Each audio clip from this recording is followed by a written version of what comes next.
আসসালামু আলাইকুম গাইস, আজকে আমি আপনাদের মাঝে একটি রেসিপি শেয়ার করব যেটা খুবই এখন শীতকালের ভিতরে ইউনিক। তো এখানে আমরা একটি পিঠার খাঁচের ভিতরে চিতই পিঠা বানিয়ে নিয়েছে। তো তারপর গরম গরম পুরগুলো বানিয়ে পরিবেশন করে নিচ্ছে। এখন এই গরম চুলোর ভিতরে একটি কড়াই বসিয়ে দিল আর সাথে সাথে আবারও চিতই পিঠাগুলো বানিয়ে ফেললো। তো চিতই পিঠা বানাতে একটু পরিশ্রম আছে, চাউল বাটা সাথে আরও অন্য নানা নানা কিছু, সেগুলো আপনাদের মাঝে শেয়ার না করাটাই ভালো, লং একটি ভিডিও হয়ে যাবে। তো এই শর্টভাবে আপনাদের মাঝে শেয়ার করলাম। তো দেখুন আর ভিডিওতে অবশ্যই একটি লাইক দিবেন, সাথে একটি পুলি পিঠার রেসিপি বানাবো। এই শীতের মাঝে বিভিন্ন উৎসবে মেতে উঠবে এই কয়েকটা মাস, জানুয়ারি, ফেব্রুয়ারি, মার্চ আর ডিসেম্বর। এই মাসগুলোতে পিঠাপুলির উৎসবে ভরে উঠবে পুরো গাঁও গ্রাম সব। শহরেও আছে নানা ধরনের, সবাই মিলে একসাথে পুলি পিঠা বানানোর মজাই আলাদা। তো এখন আমরা অল্প করে যেহেতু বানাচ্ছি, তো আমার আম্মু আর আমি এটাকে বানিয়ে ফেললাম। তো দেখতে পাচ্ছেন কত সুন্দর করে বানিয়েছি পুলি পিঠা, সাথে আছে চিতই পিঠা। এই চিতই পিঠা আর পুলি পিঠা মিক্স করেই আমরা রসের পিঠা বানাবো। তো এখন রসগুলো আমরা আনিনি, যার কারণে চিনি দিয়ে বানিয়েছি। তো চিনি দিয়ে বানানোর ফলেও যে এতটা মজা হবে ভাবতে পারিনি। তো পুরো ভিডিওটা দেখবেন, আশা করি কিছু শিখতে পারবেন। একটি পাতিলের ভিতরে পানি দিয়ে দিয়েছে, ফুটন্ত পানির ভিতরে এলাচি গরম মশলা দিয়ে কতক্ষণ ফুটিয়ে নেওয়া হয়েছে, তারপর চিনি দিয়ে এটাকে ভালো করে 5-10 মিনিট জাল করে নিয়েছে।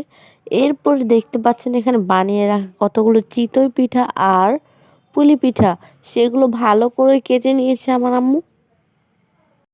আর কতটা সুন্দর লাগছে অবশ্যই আপনারা দেখতে পাচ্ছেন।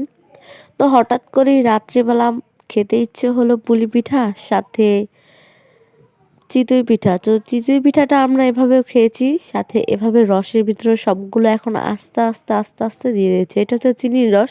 খেজুরের রসটা এখনও আনিনি, যখন আনবো তখন আপনাদের মাঝে আরেকটি ভিডিও দেওয়ার চেষ্টা করব। আমার ভিডিওটা হয়তো বা পরিষ্কার ক্লিনভাবে করেছি, আপনাদের মাঝে শেয়ার করেছি। তো আমার ভিডিওগুলো ভালো লাগলে অবশ্যই এটি লাইক করবেন। তো এখন সেই চিনির রসের ভিতরে সবগুলো পিঠা ছেড়ে দেওয়া হচ্ছে। সো একে এক করে সবগুলো পিঠাই ছেড়ে দিলাম। এরপরে এখন একটু দইটা নাড়াচাড়া দিয়ে দিলাম। নাড়াচাড়া দেওয়ার পরে এখন এটাকে ফুটতে দেওয়া হলো। ফুটতে দেওয়ার পরে এর ভিতরে দেওয়া হলো দুধ, প্রায় 2-3 কেজির মতন দুধ দেওয়া হয়েছে এর ভিতরে। তো পরে এর ভিতরে অ্যাড করে দেওয়া হয়েছে 2-3 কেজির মতন দুধ, তার ভিতরে আবার দেওয়া হচ্ছে ফাঁকি দুধ।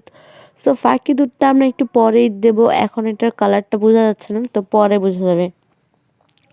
ফাঁকি দুধটা দেওয়ার কারণে এটার কালারটা হবে ঘন এবং আরও অনেক সুন্দর সুন্দর। এটা সকালবেলা খেলে এটা আরও বেশি ভালো হবে, রাত্রিবেলা খেলে ততটাও ভালো লাগে না গরম গরম অবস্থায়। আর সকালে ঠান্ডার ভিতরে খেতে তো জাস্ট ওয়াও হয় এটা। এখন এটা শেষ পর্যায়ে দেখতে পাচ্ছেন কীরকম, আর আগুনটা এত এত জ্বলছে যার কারণে পুরো হলুদ হয়ে গেছে চারপাশটা, দেখতে পাচ্ছেন। তো এখন এই সাইডে এটা নামিয়ে নেওয়া হয়েছে, আর এখন এটাকে দেখাচ্ছি আপনারা দেখুন গাইস কতটা আগুন জ্বলছিল। আর এখন সেই সন্ধ্যাবেলায় আমি পিঠার রেসিপিটা আপনার মাঝে দেখাচ্ছি, যে দেখছেন কতটা হয়েছে, কীরকম পাতলা টাইপের। এখন সকালবেলা দেখতে পাচ্ছেন এটা কতটা ঘন হয়েছে আর কতটা দেখতে সুন্দর লাগছে। এটা হচ্ছে সকালের লুক, আর আগেরটা ছিল রাত্রের লুক। তো সকালের লুকটা এখন দেখলেন আপনারা। এখন এটাকে আমি একটি বাটিতে তুলে নিয়ে খাবো।